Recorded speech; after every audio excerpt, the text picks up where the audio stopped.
Welcome to the Deep Dive. Today, we're embarking on a fascinating journey into the everyday language we often take for granted.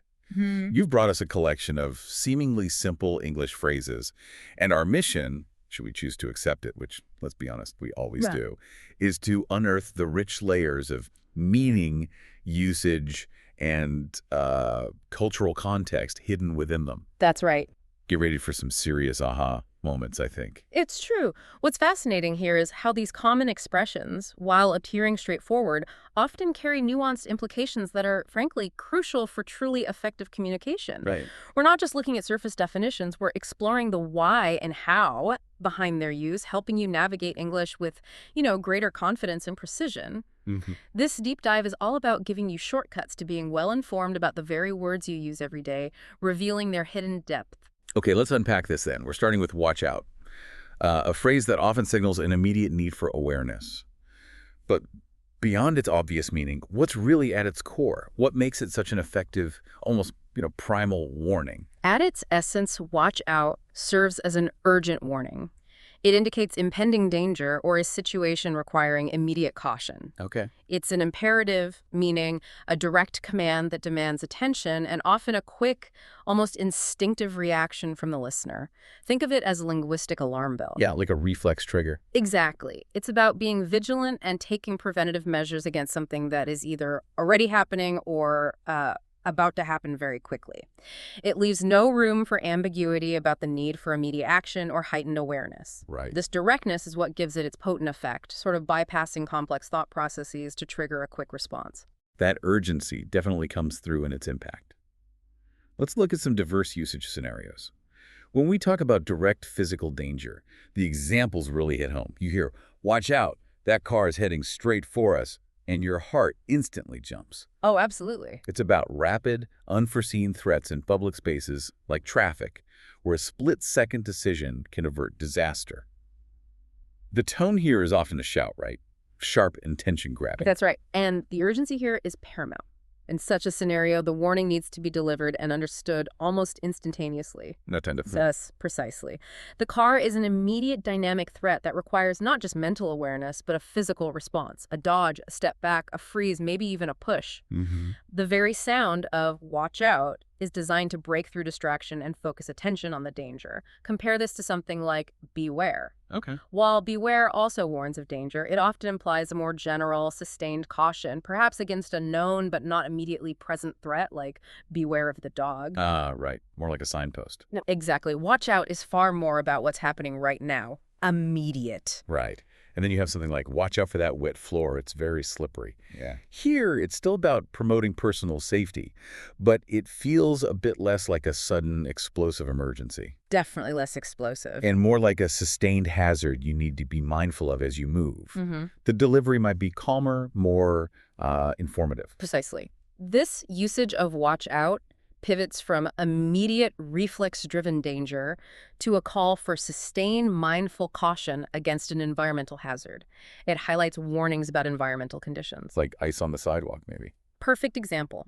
The tone here shifts from an abrupt, often shouted warning in an emergency, like the car example, to a more measured, perhaps even calmly stated caution for a sustained hazard. Okay. The implicit expectation is still a physical response, adjusting your gait, stepping around the area, or grabbing a handrail, but it's a more controlled, deliberate adjustment rather than a panicked reaction. All right. You're not just reacting to an immediate threat. You're being asked to maintain a level of awareness for a period of time, perhaps until you've safely navigated the area. It's a proactive rather than purely reactive warning. So we've got the immediate explosive danger and the ongoing sustained hazard. But then there's another fascinating layer. Anticipatory caution or vigilance. Like, when you're hiking in this area, watch out for rattlesnakes. Yes. That's not a snake lunging at you right now. Yeah. But a piece of advice for continuous awareness, a preparedness for a potential future encounter. Exactly. This shifts from immediate reaction to sustained alertness. Watch out for rattlesnakes is about ongoing awareness in specific environments, suggesting a preventative mindset rather than immediate danger. Right. You're not being told to jump, but to keep your eyes and ears open, to be mentally prepared for an encounter, and perhaps even to know what to do if one appears. It prompts a cognitive readiness rather than solely a physical one. Mental state of alert. Precisely. This is also why you might hear keep an eye out for in similar contexts, which also implies sustained observation, but watch out for, still carries that stronger undertone of potential threat, doesn't it? It does, yeah. Feels a bit more serious. It does. For example, when you're traveling, watch out for pickpockets. It's not that someone is trying to steal your wallet right now, but you should maintain a higher level of awareness in crowded areas. Be vigilant. And it extends to figurative uses too, doesn't it? You need to watch out for tricky questions on the final exam. Nobody's going to get physically hurt by a tricky question. Hopefully not. But you need to be mentally prepared, vigilant in an intellectual sense. It's about foresight. That's a perfect illustration of how the phrase transcends the purely physical. Here, watch out for. Prepare someone mentally for challenges, often in academic or professional contexts. Okay. It's about being critical, thinking ahead, and anticipating potential pitfalls in a non-physical domain. The underlying principle of vigilance remains, but the context transforms it from a bodily alert to an intellectual one. For instance, a lawyer might advise a client to watch out for subtle implications in the contract, meaning to be astute and discerning. Right. Read the fine print carefully. Exactly. Or, in business, you might watch out for shifting market trends. It's about strategic foresight, not dodging a physical object. So that explains what watch out does across these scenarios. But looking deeper, what makes this specific phrase so incredibly effective and universally powerful in our language? Why this phrase? Well, what's fascinating here is how watch out functions as a highly efficient linguistic tool. It's incredibly concise, direct, and universally understood as a signal of potential threat. Very economical. Extremely. Consider its brevity compared to a longer explanation like, be aware that there might be something dangerous approaching and you should probably take evasive action. Yeah, the danger's already happened by then. Exactly, that's a mouthful. Watch out gets the job done in 2 syllables. This conciseness taps into fundamental human psychology, our innate response to warning. Our survival instincts. Precisely. We're wired to react quickly to signals of danger, and this phrase is perfectly designed to trigger that survival instinct. It's a linguistic shortcut that leverages our cognitive architecture for immediate threat assessment and response. Wow. It's an economy of language that delivers maximum impact, saving precious seconds in a critical moment. It's a testament to how language adapts to serve our most basic survival needs. Okay, fascinating stuff on watch out. Now, here's where it gets really interesting, I think. We have a set of 4 verbs. Leave, let, stay, and forget. Ah, yes, the tricky quartet. While they seem distinct, for many learners, their nuances and sometimes overlapping contexts can be quite tricky. Let's break each one down individually before seeing how they interact and where the common confusions lie. This selection of verbs highlights a common challenge in English. Words that appear simple but carry a surprising depth of meaning depending on context, and where slight differences can dramatically alter the message. Understanding these distinctions is crucial for precision, especially because they are used so frequently in daily conversation. Right. They're everywhere. They are. Each of these verbs governs particular types of actions or states, and their correct usage is, a hallmark of fluency. Let's start with leave. On the surface, it feels straightforward, mostly about going somewhere, departing. It does, but its scope is actually broader than just departure. At its core, leave has a few main meanings. First, yes, it means to depart from a place, as in, I need to leave for work now. Okay, simple enough. That's about physical movement, exiting a location. Second, it means to allow something to remain in a specified place or condition, like don't leave your dirty dishes on the counter. Ah, okay. Leaving something behind. Exactly. Here, you're intentionally or unintentionally causing something to stay put or not taking it with you. And third, it can mean to abandon or relinquish something or someone, such as she decided to leave her old life behind. That sounds more final. It often implies a more significant separation or change, often with a sense of finality. Okay, so expanding on those. For departure, we might say, we should leave before the traffic gets bad. That's about planning, physical movement, timing. Precisely. It's about proactive travel, scheduling, or simply initiating physical movement from one point to another. The focus is on the act of departure itself. Right. You might leave from a specific location or simply leave, implying a general departure. Think of it as the opposite of arrive. You leave your house, you leave the party, you leave the city. Got it. Then there's leaving an object. Did you leave your phone in the car? This is a classic everyday action. It's often about misplaced items. Happens all the time. And it can carry a sense of responsibility or even forgetfulness, implying the phone remained where it shouldn't have. That's a common scenario that often leads to mild panic. This usage highlights the idea of an object being deposited or forgotten in a specific location, indicating that it was not taken when one departed. It speaks to our daily routines and the things we own or are responsible for. Another example, please leave the package on the porch. Here, it's an instruction for something to remain in a specific spot. Okay. And leaving someone or something in a state. Please leave the door unlocked. This is an instruction allowing a condition to persist. You're not moving the door, but you're dictating its state. That's a crucial distinction. Here, leave refers to maintaining a particular status or condition. You are actively choosing not to change something, allowing it to remain as it is. For example, leave me alone is a forceful request to allow someone to remain in their current state of solitude. Ah, yeah. Powerful phrase. Or leave the light on, an instruction for a condition to persist. Finally, abandoning or quitting, which has a much weightier feel. He left his job after 10 years. This isn't just a casual departure. It signifies significant life changes, a separation. Indeed. This usage carries emotional and personal implications. It describes a definitive break from a situation, a person, or a commitment, often with lasting consequences. Think of someone leaving their partner or leaving their country. It implies a deeper, more permanent separation. To analyze leave further, we should look at its transitive versus intransitive uses. Okay, grammar deep dive time. Just a bit. A transitive verb requires a direct object, meaning it acts upon something. So, leave something implies an object being acted upon, as in leave your keys on the table. You're performing an action to the keys. Got it. The verb needs an object. Right. An intransitive verb, on the other hand, does not require a direct object. So leave from a place is intransitive, like I will leave from the party early, where the action is about your own movement without a direct object being affected in the same way. Okay, the action doesn't transfer to an object. Exactly. Furthermore, prepositions drastically alter meaning. Consider leave for home, which means to depart towards home. Okay. Versus leave at home, which means to keep something in your home while you go elsewhere. Wow, big difference. Huge difference. The simple change of for to at completely flips the action and the implication. It's these subtle shifts that often trip up learners. That's a really clear breakdown. Moving on to let. This one feels like it's all about control, or the lack thereof, about giving permission. It is largely. Let primarily means to allow or permit something. For example, will you let me explain?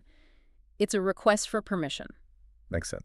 It can also mean to cause something to happen, or perhaps more accurately, not to prevent it, as in, don't let this opportunity slip away. Oh, okay. Enabling something. Yes.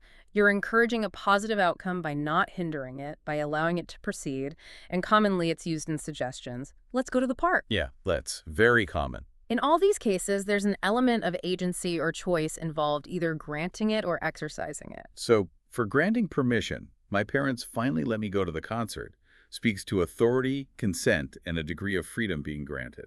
Precisely. It implies that an agent with authority has given approval for an action to occur.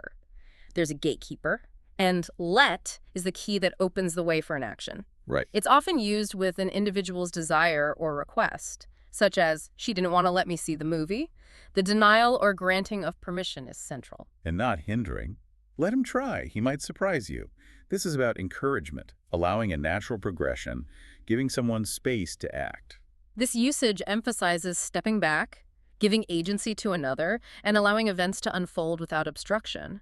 It often carries a positive or open-minded connotation. Like let it be. Exactly. Or let sleeping dogs lie, meaning to avoid stirring up trouble. Let's grab some coffee after this deep dive is a classic suggestion, a collaborative action, a proposal for something we can do together. This is a very common use of let's, which is a contraction of let us. It's an invitation for a shared activity, a proposal for collective action, highlighting its role in social interaction. Very inclusive. It is. It's a polite and inclusive way to suggest doing something together. And let go of my hand. This is a direct command about releasing control, both physically, like literally letting go. Yes, physical release. And sometimes even emotionally, meaning to stop holding on to a grudge or a painful memory. That's a powerful example of direct release. The element of agency is key with let. Someone permits or allows something, or is instructed to release something. It's about enabling an action rather than merely enduring it. Okay. We often use allow in similar contexts, but let is generally less formal and often implies a more direct, immediate permission. Right. Allow feels a bit stiffer sometimes. It can. And grammatically, let has a very specific and important structure. Let plus object plus base verb. You don't say let me to go, you say let me go. No to. That's a key point. A very key point. The base verb directly follows the object without an infinitive marker, which is a common point of error for learners. It's a concise and efficient construction. Next up, we have stay. It feels like the opposite of leave in many ways, implying remaining rather than departing. In many contexts, it is exactly that. Stay means to remain in a place or position. Please stay right where you are. Okay. It can also mean to continue in a specified state or condition, such as try to stay calm. This applies to both physical and mental states. Interesting. And of course, to delay departure. How long are you staying for? This often implies a temporary duration. So for physical presence, we decided to stay home instead of going out. It's about location, a conscious choice of where to be. Yes, it's about electing a fixed point of presence rather than movement. It signifies a decision to maintain one's current location or condition. Stay put is another common way to express remaining in a single spot. Right. Consider also stay with me, meaning to remain physically close or, metaphorically, to keep up mentally with a conversation. Maintaining a state. Yeah. Stay positive even when things are tough. That's advice about emotional resilience, focus. This is a more abstract use, applying to mental or emotional states. It implies continuity of a specific condition despite external pressures. It's about persistence in an internal state, often used as encouragement or advice. You might also hear stay focused or stay healthy. These all emphasize maintaining a desired condition. And for temporary residents, I'm staying at a friend's house this week. That's about accommodation, a temporary lodging arrangement. This signifies a non-permanent residency, a period of dwelling in a location that is not one's primary home. It's a specific type of physical presence, often indicating a visit or a short-term arrangement. Different from living there. Exactly. It's different from living at a friend's house, which implies a more permanent situation. Fundamentally, stay is often the direct opposite of leave when we're talking about physical location. If you don't leave, you stay. Simple enough when put like that. It also strongly connects to ideas of persistence and continuity. We even have idiomatic uses like stay tuned, which means to continue to pay attention or wait for more information, often used in broadcasting. Oh, yeah. Classic radio TV phrase. Or stay the course, meaning to continue with a plan despite difficulties. All right, our final individual verb in this cluster is forget. This one is about memory, or the lack thereof, a very human experience. Exactly. Forget fundamentally means to fail to remember something. I often forget people's names. Happens to the best of us. Tell me about it.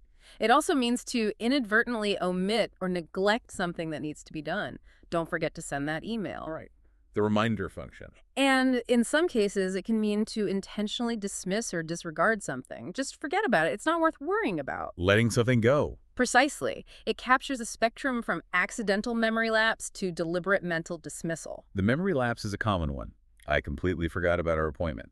That speaks to mistakes, absent-mindedness, something that just slipped your mind. This is the most common and literal sense of the word, referring to an involuntary failure of memory, often leading to inconvenience or minor consequences. It's a natural part of human cognition, but can also be frustrating. Very frustrating. We might forget facts, names, dates, or details of past events. For instance, I forgot what I was going to say, or she forgot her grandmother's birthday. Then there's the omission of an action or task. He forgot to turn off the lights when he left.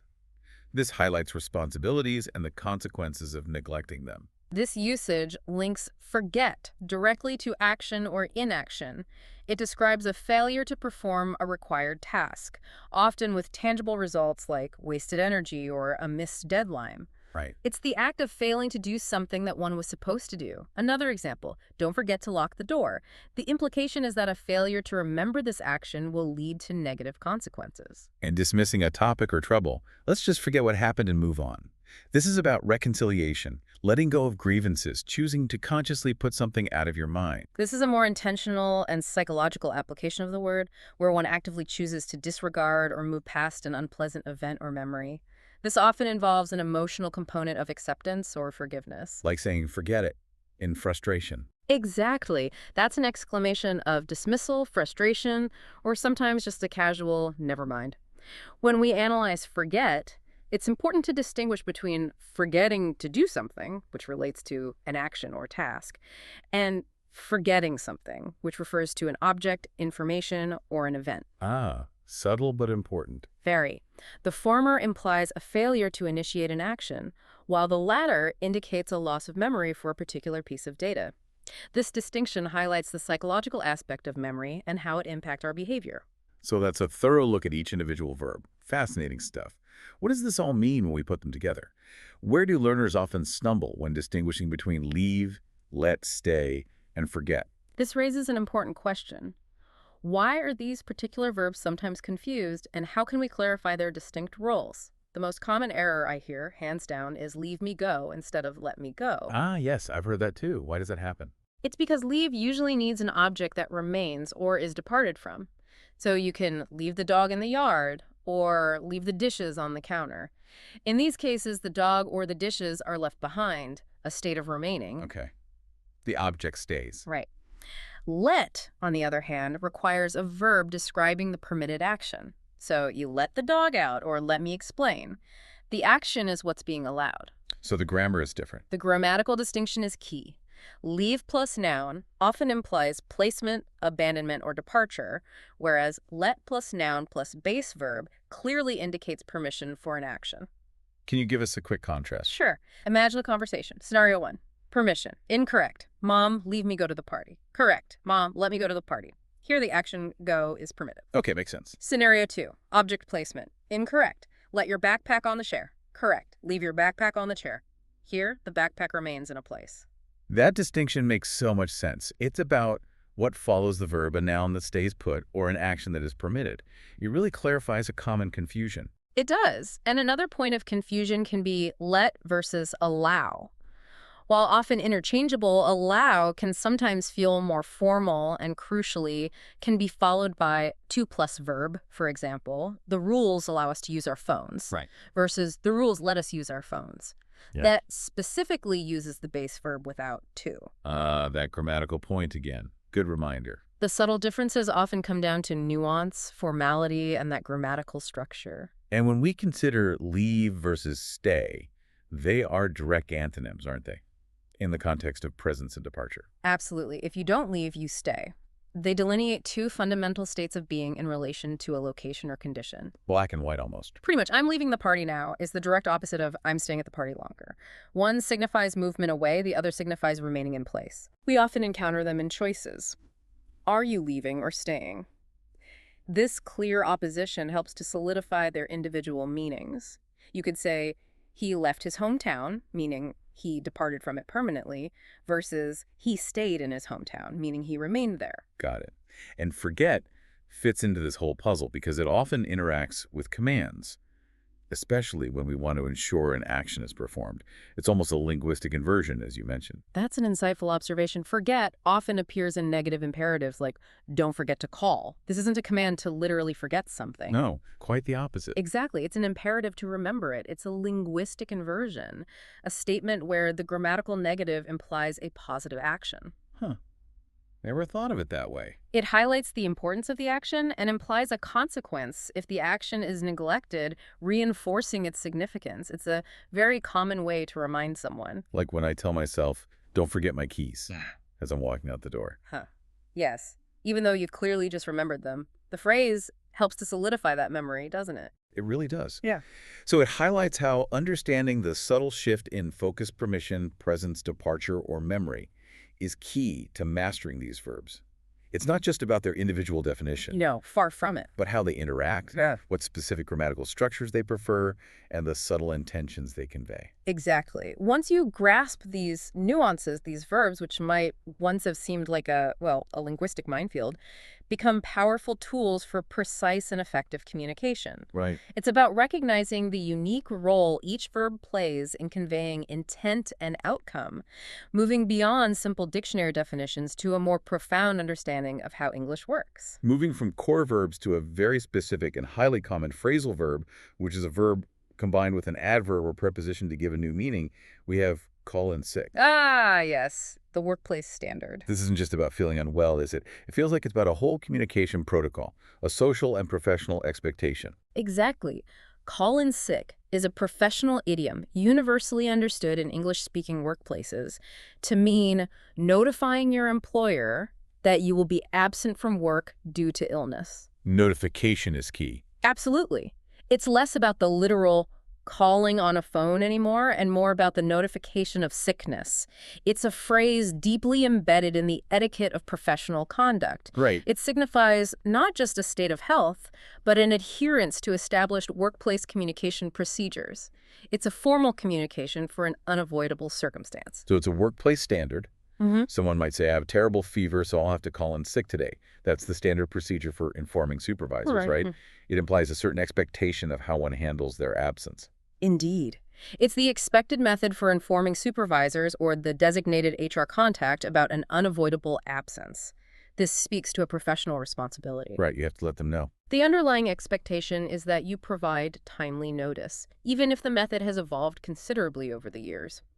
While it originated with a phone call, it now frequently includes email, messaging apps, or even dedicated internal systems. Yeah, definitely more digital now. But the core notification function remains. It's about managing expectations, allowing colleagues to pick up tasks, and ensuring work continuity. The immediacy of the notification is often as important as the notification itself. And there are cultural implications baked into this phrase, aren't there? It touches on trust and privacy within a professional setting. This is where it gets particularly interesting. There's an implicit assumption of truthfulness when one uses this phrase. You generally take someone at their word. You do. The workplace typically operates on a trust dynamic where calling in sick implies genuine illness. It's a statement that, by its very nature, is generally accepted without requiring extensive proof in most day-to-day scenarios. You're not typically expected to provide a doctor's note for a common cold, for instance. Unless it's for several days, maybe? Exactly. Policy might differ for longer absences.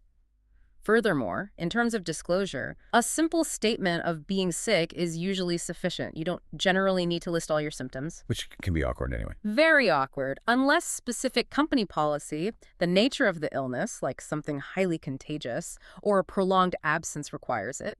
It's a balance between transparency and privacy, acknowledging the employee's right to some personal space, even in a professional context. And yes, it avoids making colleagues uncomfortable with overly graphic details. I heard some people say, call out sick. Is that a regional thing, or is there a subtle difference? Is one more common? You're right to note that. While call in sick is the more widely accepted and standard phrase across most English-speaking regions, Okay. call out sick is indeed used in some specific areas, particularly in certain parts of the United States. It carries the same meaning of notifying your employer of absence due to illness, but it's not as universally recognized or used as call in sick. So call in is safer. Call in sick is generally considered the more formal and standard expression. For clarity and consistency in professional communication, especially in diverse workplaces, call in sick is generally the safer and more widely understood option. Got it.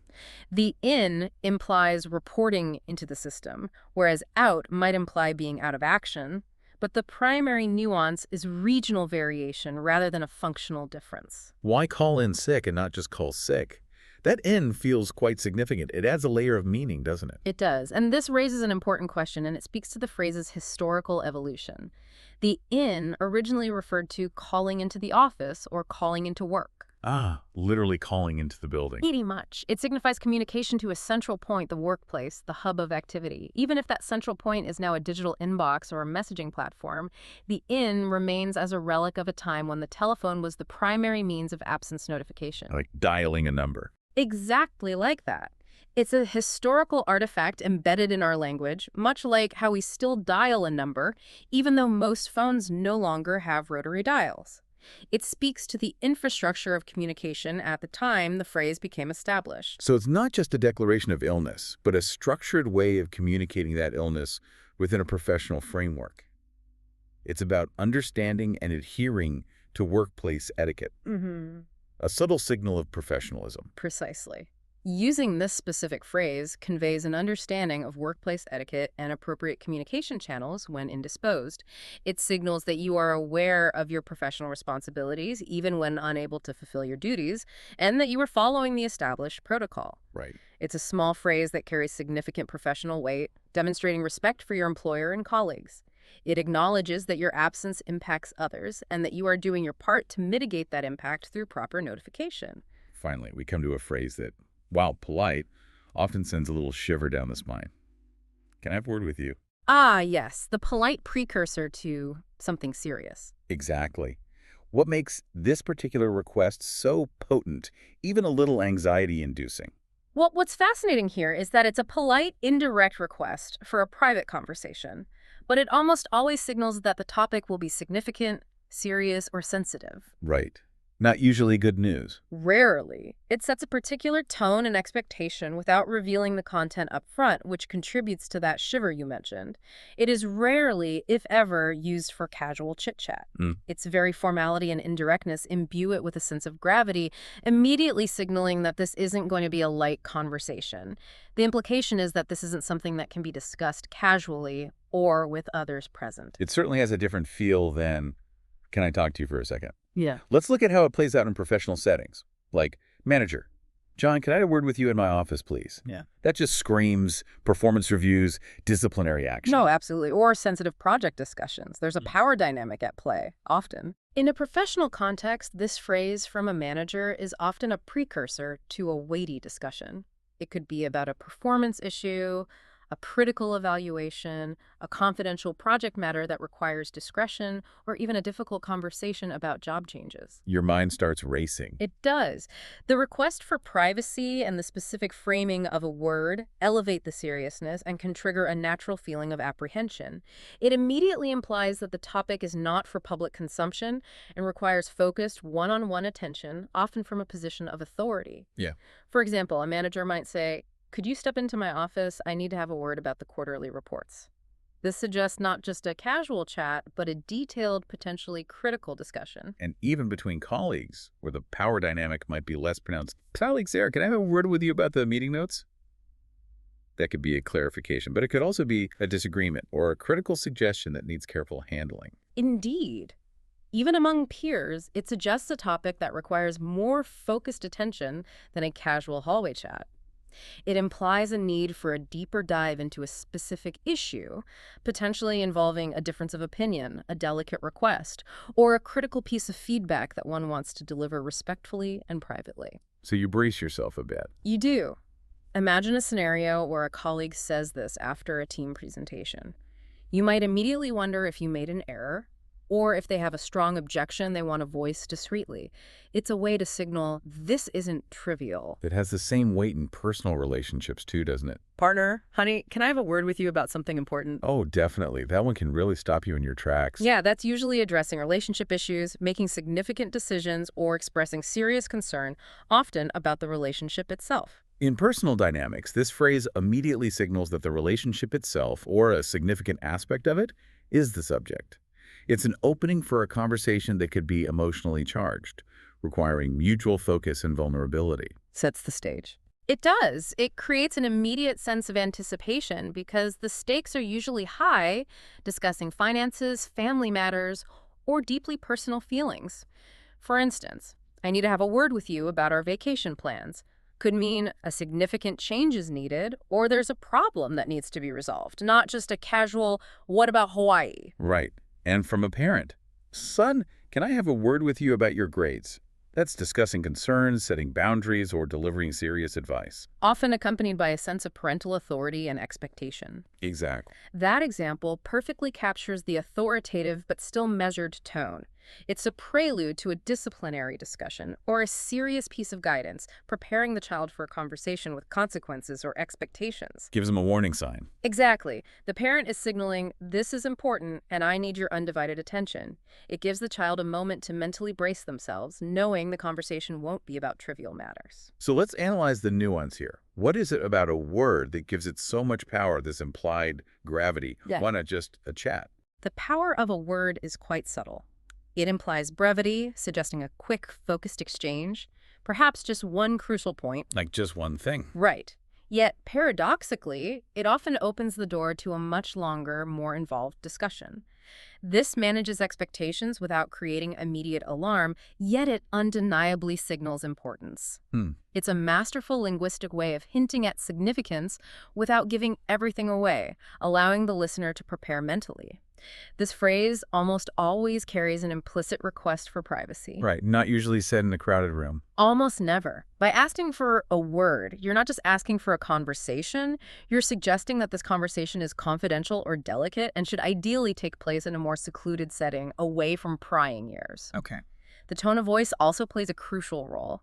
It's often delivered calmly, seriously, and sometimes with a hint of concern, which reinforces the phrase's underlying message of gravity and importance. It's the whole package. It really is. The words, the context, the delivery that makes it so impactful. And how does it contrast with simply saying, can I talk to you? Or can I speak with you?